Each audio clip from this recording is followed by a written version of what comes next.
ขอเจริญพรทักทายอีกทีหนึ่งเนาะเมื่อกี้นี้มันดับเนาะพ่อแม่เดี๋ยวจะพามาชมมาเบิ่งบรรยากาศของการตักบาตรตอนเช้าเนาะว่าอัน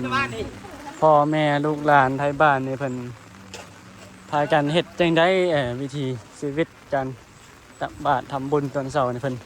โอ้มาหมดบ้านเลยพ่อแม่เพิ่นมาหมดบ้านเพื่อจะมาใส่บาตรเพื่อจะมาตักบาตรก็ได้ลงที่อยู่ในวัดป่านะที่ไทยเมื่อวานนี้เนาะคือวัดป่าอันนี้เป็นเรื่องจริงเลยนะพ่อแม่เป็นโมเมนได้เป็นยังไงอันนี้เป็นของอันพระนี่เพิ่นนอนอีหลีเลยนี่เพิ่นนอนเพราะว่าเพิ่นมาแต่วัดอื่นเนาะเพิ่นมาเพื่อศึกษาหำเฮียนมาเพื่อมาเรียนหนังสืออยู่นี่เนาะเรียนหนังสืออยู่นี่อยู่โรงเรียนเป็นโรงเรียนสร้างใหม่อันนี้ก็จะเป็นมีเฮือนครัวนำเห็นบ่ มีกระโปะกระป๋องมีบอลทำอาหารทำกับข้าวส่วนนี้ก็จะเป็นบอลเน่นบอล ที่มาต่างวัดเนาะที่มาต่างบ้านต่างตำบลเพิ่นมาเพื่อมาเรียนหนังสือเพิ่นก็เลยมาพักมาสอบวันนี้เนาะโอ้กะสู้ชีวิตขนาดเนาะเวลาฝนตกนี่ลำบากขนาดนี้บ่ยังไงนี่ใช่ไหมก็เช่นเรามาเข้าพิธีเพิ่นกำลังจะถวายอันพระทหารเศร้าเนาะก็คือมาจังหันเนาะจังหันเดี๋ยวหลวงพี่จะไปพารีวิวให้เบิ่งเนาะถ่ายให้เบิ่งว่าเป็นจังได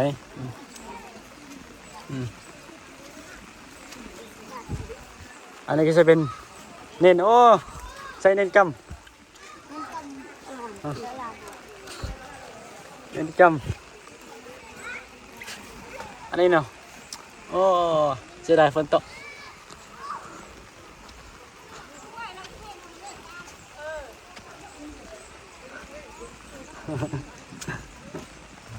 เน้นหน่อยนะ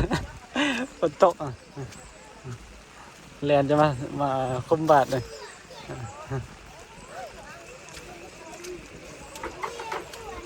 แลนจะมาคุมบาทเดี๋ยวน้อยตื่นทันอยู่บ่ตากบ้านมาอะไรตีตากบ้านมาหรือยังจะนอนในไสนี่ว่าเต้นเจ้าโอ้เตรียมทำพิธีทำข้าวหน้าเนาะเตรียมไว้ครับซึ่งเข้ามาเด้อ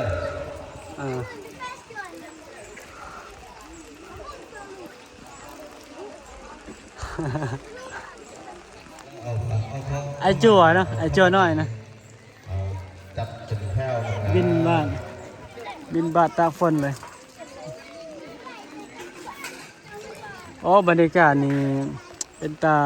าม่วนอยู่ยังพอมีเป็นตาม่วนในการเฮ็ดบุญเพราะว่าไทยบ้านเพิ่นสามัคคีกันดีแม้แต่ฝนตกแบบจังซี่นะอีกอย่างก็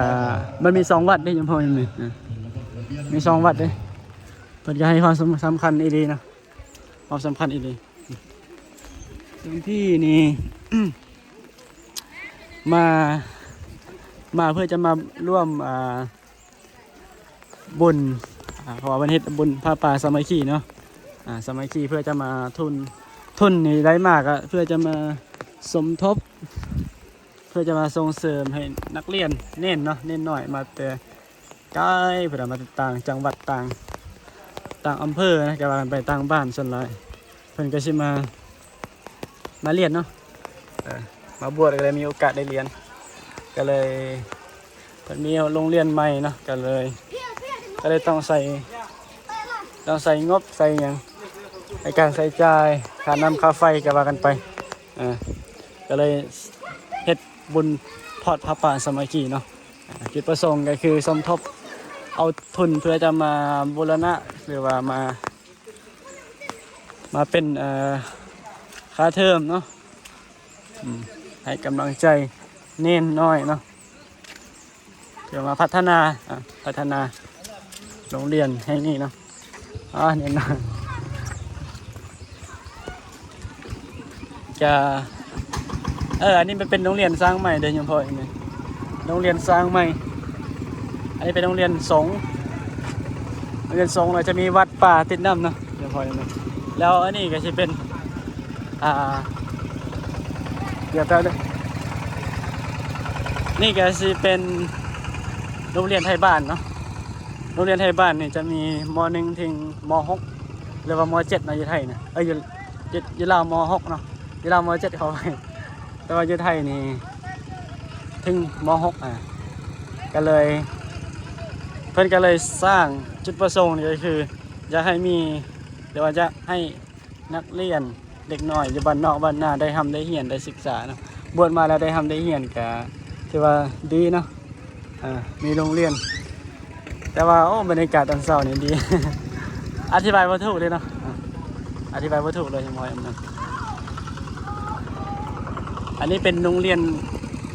ไทยบ้านเนาะโรงเรียนโยมแต่ว่าพระเพิ่นแต่เน้นแต่ก่อนก็ไปเรียนอยู่หั่นน่ะบัดนี้มีโอกาสเนาะเพิ่นสร้างสำเร็จแล้วก็เน้นน้อยก็มาเรียนแบบสบายเลยเนาะเรียนโรงเรียนเน้นเลยโรงเรียนสงฆ์บรรยากาศนี่หลวงพี่ขอบรรยายเนาะว่ามันตกตั้งแต่เมื่อคืนนี่ฝนเนาะอากาศนะส่วนรวมๆเนี่ยมันอากาศถือว่าเป็นเรื่องปกติเดือนพฤษภามิถุนาใกล้มิถุนาเนี่ยฝน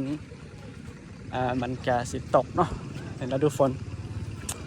ส่วนการเดินทางไปมาหาสู่ไปเดินทางไปต่างจังหวัดหรือไปต่างประเทศนี่ก็อาจจะลำบากเนาะภายในประเทศลาวหรือว่าไปประเทศไทยก็เช่นกันนะครับไปต่างจังหวัดในฝนตกก็เป็นตาลำบากอีหลีเนาะอยู่พอไหมอันนี้เป็นโรงเรียนอันนี้เป็นโรงเรียนเนาะนี่ก็เป็นมันมี2 อาคารเนาะนี่ก็เป็นอันนี้ก็เป็นโรงเรียนอันนี้จะบ่ได้มันพี่ยังบ่ได้สันข่าวเศร้าเท่าเนาะเพราะว่าพี่ตั้งโยมเพิ่นบอกให้มาถ่ายรูปให้หน่อยเราพี่กับมาถ่ายคลิป แต่ว่ารูปนี้ถ่ายแล้วแล้วก็จะถ่ายอีกถ่ายอยู่บนโยมแม่เพิ่นตักบาตรเนาะเพิ่นใส่บาตรเน้นลายเด้เน้นลายโยมส่วนวิธีหรือว่าการถวายทำบุญตอนเช้าถวายเพลเนาะถวายจังหันขออภัยอันโยมแม่เนี่ยเพิ่นจะเห็นบ่สังเกตรถเพิ่นจะเอามาแต่บ้านเนาะเอามาพาไผพาลาวจังซี่นะประมาณนี้นะเพิ่นเอามาแต่บ้านนี่จะมาถวายให้พระถวายก่อนจะใส่บาตรถวายอาหารแล้วก็ใส่บาตรแล้วก็รับพรญาติน้ำหลังจากนั้นก็พระฉันเสร็จแล้วก็มาเอาโยมแม่ไทยบ้านนี่นะเพิ่นจะมาเก็บเก็บอย่างไรเก็บผ้าเข้าของไผของลาวเนาะก็ประมาณนี้เนาะบรรยากาศส่วนจะพาไปเบิ่งอีกทีนึงก็คือไปเบิ่งเน่นเนาะว่าเพิ่นใส่บาตรจังได๋ใส่บาตรญาติน้ำสำหรับหลวงพี่ว่าไม่ออกพอออกหรือว่ายังพอยังแม่วิบ้านนี่เพิ่นสามัคคีกันดีเนาะเด็กน้อยคือกันนี่เพิ่นไปเบิดเลยนักเรียนเด็กน้อยประถมมัธยมก็ตื่นเด็กลูกสาวอยู่เด้ตามที่ตื่นขึ้นมาเอ้าเด็กน้อยเพิ่นเต็มถนนเลยเพิ่นจะมาเฮ็ดบุญนำพ่อนำแม่เพิ่นเนาะก็คือ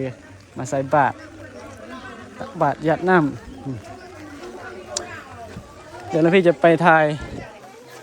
ให้เบิ่งอีกทีนึงเนาะว่าพิธีการตักบาตรใส่บาตรญาติน้ำบาตรญาติน้ำ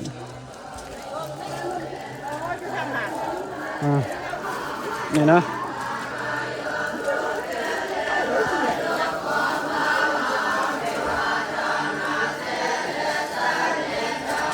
อันนี้คือหลังจากเพิ่นใส่บาตรเสร็จเนาะก็จะมารับพรเนาะเพิ่นถวายอาหารนะน้ำพรน้ำเมียเพิ่นถวายอาหาร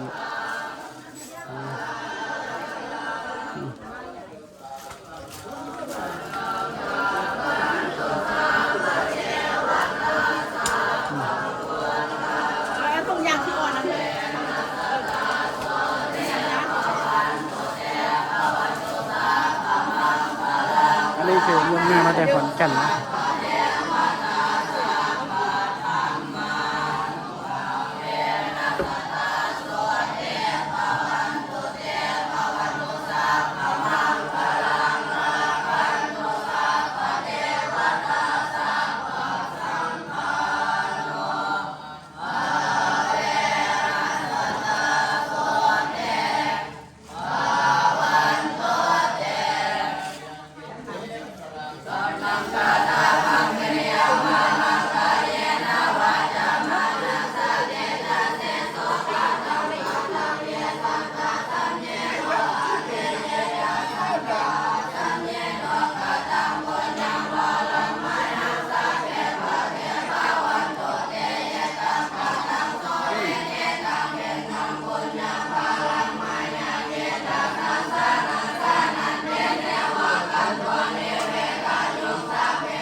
ก็จะเป็นการรับพรเสร็จจบพิธีเนาะหลังจากถวายเพลงเพื่อนถวายจังหันนะขอไปถวายพระทหารเสาเป็นบิณฑบาตเสร็จแล้วอันนี้ก็คือโรงเรียนเนาะแต่ว่าเป็นเฮ็ดบอลสันเพลสันเสาของเน้นมาแต่ต่างบ้านต่างเมืองหรือว่าต่างบางคนกันมาต่างจังหวัดเนาะเป็นมาเรียนทั้งสี่มาบวชเรียนอันนี้ก็เป็นจบพิธีในการใส่บาตรเนาะใส่บาตรเสร็จเน้นอันนี้เป็นเน้นมันเนาะแต่ว่าพระเนี่ยมันมีแต่รูปเดียวเนาะเป็นกำลังให้พรญาติโยมอยู่อุโบสถอยู่อันนี้ก็จะเป็นไม่ออกมาได้ไทยเนาะมาใส่บาตรมาทำบุญบาตร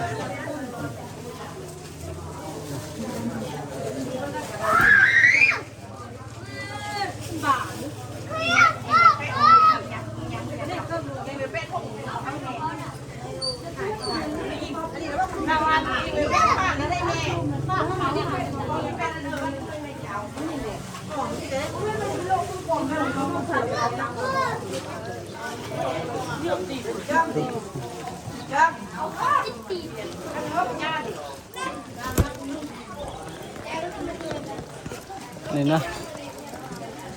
รับพรกวาดน้ำแล้วก็เป็นอันจบพิธีเนาะ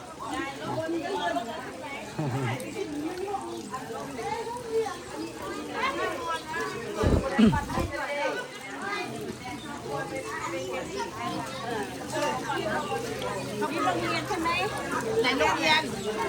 อันนี้ไหม ไอ้ ไหนที่เราจะไปทอดผ้าป่า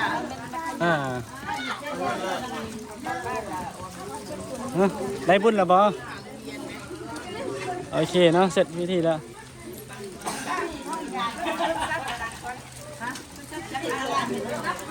ได้แล้วติแม่ก็รับพรกวาดน้ำเสร็จก็จบพิธีเนาะต่อไปเลยก็พิธีสันเข้าเอาโยมแม่เพิ่นเอาไปหาสันเข้า จะอยู่นี่ไหม หลวงพี่ก็จะกลับเพื่อกันบ่อยู่เลยไปหาสันเข้าไป กลับปะกลับเด็กๆลูกปะลูกปะกลับโกคุมเราปะแม่ทางใหม่นะ เห็นบ่สมัยขี้กันดีเนาะยามพ่อยามแม่อะไรเป็นโรงเรียนนะแต่ประเทศบอลผักบอลเสาร์เน้นเนี่ยเสาร์อาทิตย์เมื่อนี้ก็เป็นมือบุญเนาะบางเอิญมือบุญก็ต้องโยมมาลายก็ต้องใส่สถานนี้ใส่นี่เป็นสถานที่เนาะใส่โรงเรียนนะเป็นห้องเรียนเลยเป็นสถานที่ในการทำบุญไปมองเก้าบ่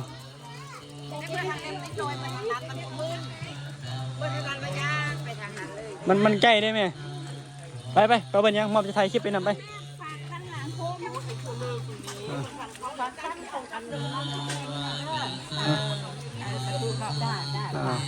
ฝากไปทำบุญนะเอาแม่เพิ่นฝากไปทำบุญต่อเนาะให้แม่บัวคำไปทำบุญต่อบุญในการช่วยกันดึงเดี๋ยวให้เด็กเป็นพาไปเนาะ อ๋อมันจะพอดีถึงบ้านพักเลยครับไปทางนี้นะบ่อยู่พุ่นก็มีอยู่แม่นบ่น้อยมีร้านอาหารบ่ทางจะไปนะบ่มีมั้ย ไปกิน คันบ่มีก็กลับทางนี้ ตรงริมคลองน่ะนะ กลับทางนี้ก็ได้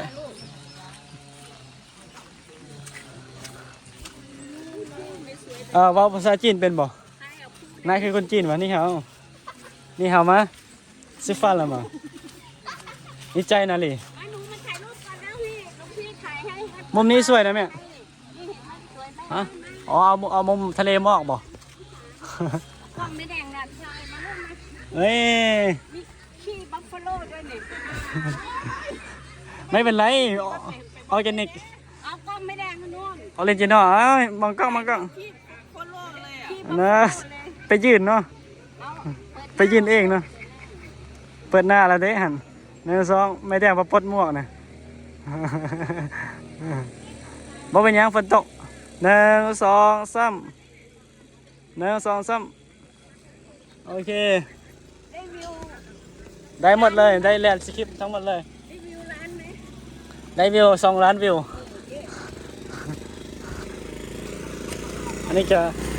ห้อย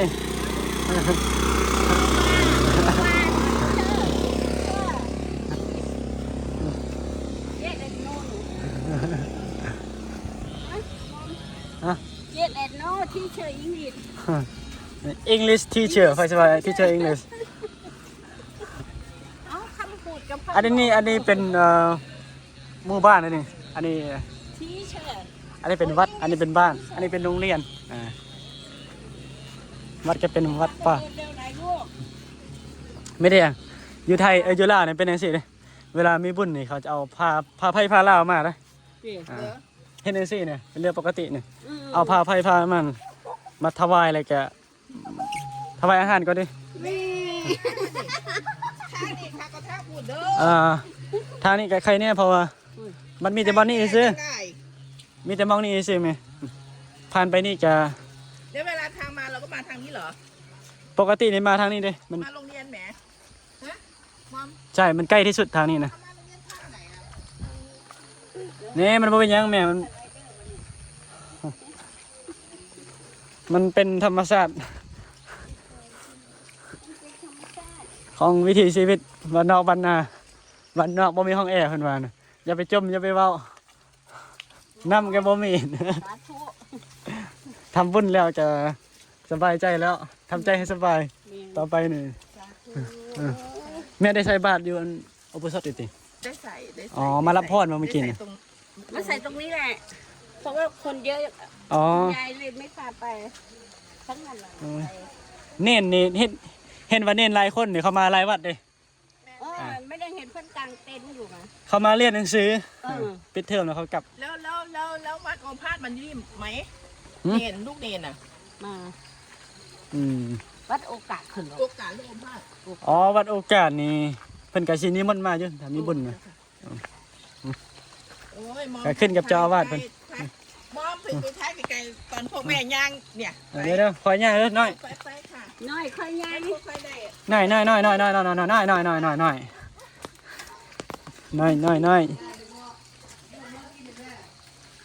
เราเขามาลุยเรามาลุยตรงด้วยกันใครจะสไลเดอร์ก่อนกัน ไปเด้อก่อนเนี่ย เนาะ ใครจะสไลด์ก่อนกัน พลาดไม่ได้แต่ก้าวเดียวเนี่ย พี่ไหนลูกไม่ใช่เลยลูกยังไม่พอ โอ้ยสุดนักเรียนขึ้น1 2ไม่ยิงผู้ชายให้เป็นผู้หญิงผู้หญิง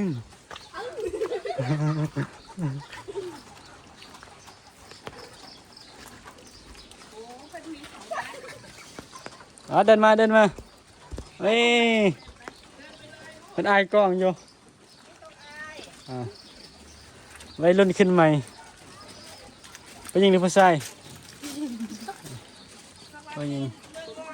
ผมคนสวยแล้วผมของย่างดีนะอ้าวเนี่ยอันนี้คือมักลำไย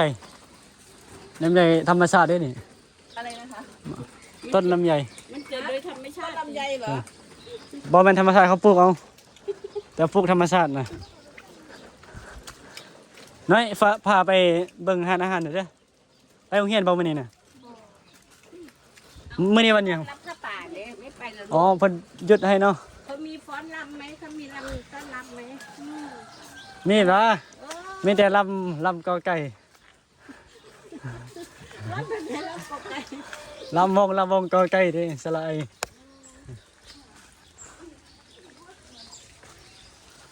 คือย่างฟ้าแต่ท่าแม่ได้แม่เดี๋ยวแม่เพิ่นจะเอาเงินให้ถ้า คนละหมื่นแมงโก้เอาเสียภาษาจีน แมงโก้ อ๋อมันหล่นมาจากนี่เนาะต้นมันบ่ฝนตกเมื่อคืนนี้ฟ้าลม What name is mango What is mango name What is mango name What is name เนมแม็กโก